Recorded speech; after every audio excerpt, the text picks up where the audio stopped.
welcome back to my channel. So, kumusta naman kayo guys? So, ayan, maraming salamat po sa walang sawang pagsubaybay sa ating mga reading. At sa mga nagtatanong kung paano po magpa-private reading, ay iwan ko na lang po yung link sa atin pong description box below. So, tignan po natin ano ba ang inyong love situation, overall energy mo na. Sitwasyon nyo ng person mo ngayon. Dream. Share your dreams together and encourage each other to make them a reality. So, I think okay yung relationship yun ng person mo kasi nangangarap na kayo dito guys. Nagpaplano na kayo, no? Ng higher commitment, nagpaplano na kayo mag-settle down ng person mo, no? Ayan, masaya yung energy mo rito guys. At masaya ka sa feeling ng person mo, sa pinapakita. So, tingnan pa natin. Meron po tayong remarkable. So, yung iba sa inyo guys, maring kasal, maring ito yung iniisip ng iba sa inyo, na para bang yung relationship nyo guys ay talagang alam mong sa'yo lang siya at ikaw ay sa kanya. May surprise. Maring yung person mo, iso-surprise ka nito ngayong Valentine's, no? Baka meron siyang ibibigay na gift or pwedeng may proposal. Kung yung iba sa inyo guys ay magjowa pa lang, baka bibigyan kanya ng promise ring or pwedeng bibigyan kanya guys ng ano talaga, ayan, ng singsing kasi gusto ko na niyang pakasalan. Okay, parang engagement ring sa pinapakita sa akin dito. So, tignan pa natin.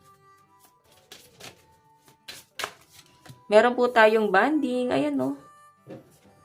A love bond grows strong over time. So, may banding kayo ng person mo guys sa pinapakita sa akin dito. Kumbaga, yung relationship nyo guys, pinapatatag pa talaga siya guys. And, ayun no, nagkakaroon kayo guys ng vibes. Magka-vibes talaga kayo ni person.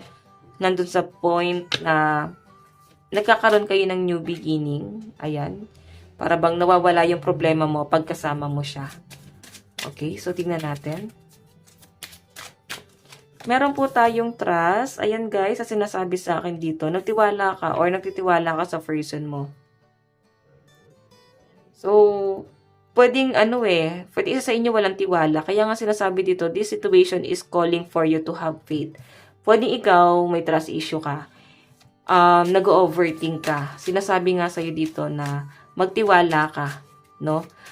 Hayaan mo siyang pumasok sa buhay mo. Kasi, baka masira yung relationship nyo kung hindi mo siya hayaan na pumasok sa buhay mo. Okay? Or hindi mo siya hayaan na patunayan yung sarili niya. Meron po tayong let go of control issue. Ayan. So, kung may mga pagtatalo kayo ng person mo, hindi kayo nagkakasundo, at sinasabi rito, i-let go nyo na yan, guys. Yung mga trust issue nyo. Okay, so tingnan natin. Meron tayong true love, diba? So, ang tingin sa'yo ng person mo, ikaw yung true love niya eh. Ayan, mahal na mahal ka talaga ng person mo. Energy ni person, tingnan natin. Energy ni person. Energy ng person. Wow! Two of Cups o partnership. So, yung person mo, mahal na mahal ka talaga niya, guys. Nakikita niya sa'yo yung partnership talaga. Nakikita niya sa inyo yung parabang sasamahan mo siya sa hirap at ginhawa. Sasamahan mo siya sa lungkot. And, mas lalong tatatag yung relationship niyo dahil sa dami na ng pinagdaanan niyo, guys, no? Okay, so tingnan pa natin, meron po tayong The Magician. Sa pinapakita sa akin dito guys, ngayon, mas magiging, siya guys, mararamdaman mo yung effort talaga ng person mo. Mararamdaman mo na talagang bumabawi talaga siya guys. Nararamdaman mo na may pa-surprise pa talaga siya rito. Ayan, mararamdaman mo na si person, nasisingit ka niya sa oras niya kahit napaka-busy niya guys. Hindi kanya iniisang tabi sa pinapakita sa akin, no?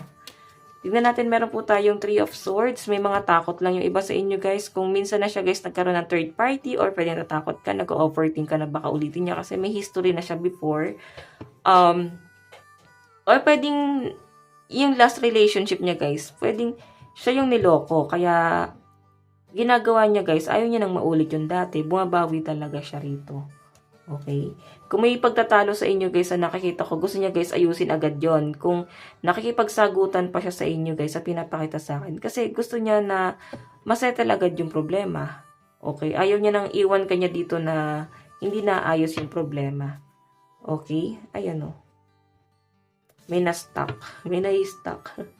Tingnan natin guys, energy mo. So, malakas ang energy ng mga air sign, Aquarius, Gemini, and Libra, Cancer, Pisces, and Scorpio. Sa side ni person. Tingnan naman natin sa side mo, overall energy. Meron po tayong Three of Swords. Oh, parang may mga third party rito. Or pwede nagkaroon talaga ng ganyan. May mga nasasaktan. May nag-aantay. Or pwede nasasaktan talaga kasi LDR kayo ng person mo. Or pwede iniisip-isip nyo. Pwede hindi ganun ka, yung communication nyo guys. Kasi sobrang busy din ni person. Pero gumagawa naman siya ng paraan para mabigyan kanya ng time. Okay. So, tingnan natin. Meron po tayong The Devil. Naku, may toxic na nangyayari sa relationship nyo. Oo. So, ikaw kasi tumatatak sa inyo, kaya siguro may trust issue ka dito. Kasi may nangyari nga before na parang ang hirap ka ng pagtiwalaan or hirap ka ng pagkatiwalaan si person mo. Pwede naging toxic talaga yung pagsasama nyo. Okay?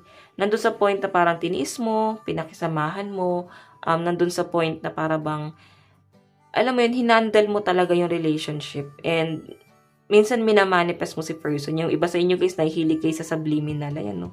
Minamanifest mo rin yung person mo na parang sana may pagbabago.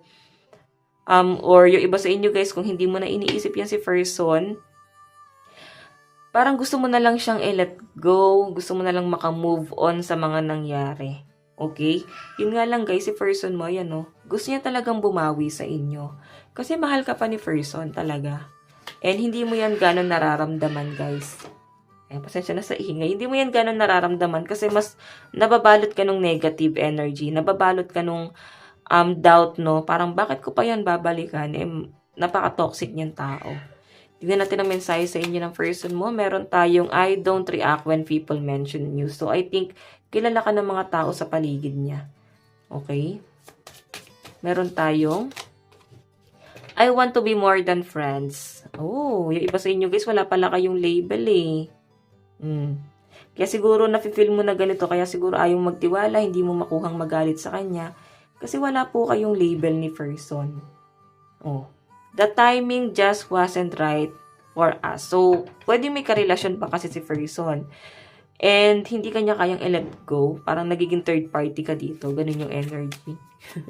Diba? So, tulungan mo yung sarili mo na makaalis din sa sitwasyon, guys. Meron po tayong I look for you everywhere. So, hinahanap ka pa rin niya kahit binablock mo siya, kahit na iniiwasan mo siya guys, hinahabol-habol ka talaga ni person. Mahal ka talaga ng person mo guys sa pinapakita sa akin. Okay, hay no? May mga bagay dito na parang tinatago niya sa pamilya niya or sa mga taong nakakaharap niya. Sa ngayon kasi guys, hindi ka pa niya kayang ipaglaban pero mahal ka niya. Parang gusto niya na maunawaan mo yon. Okay? Meron po tayong I feel you even though we are apart. Diba? Kasi twin flame nga kayo, guys. Okay, kaya nararamdaman ka niya rito. Meron po tayong I wish I could take back my words. May sinabi ata si person mo eh. Na pinagsisihan niya rito, guys. Ba't niya sinabi sa inyo? Parang gusto niyang bumalik sa past at itama yung mga sinabi niya. So, yan guys, sa side mo malakas ang energy ng air sign, Aquarius, Gemini, and Libra, Aries, Leo, and Sagittarius. Pero, any sign naman to guys, no?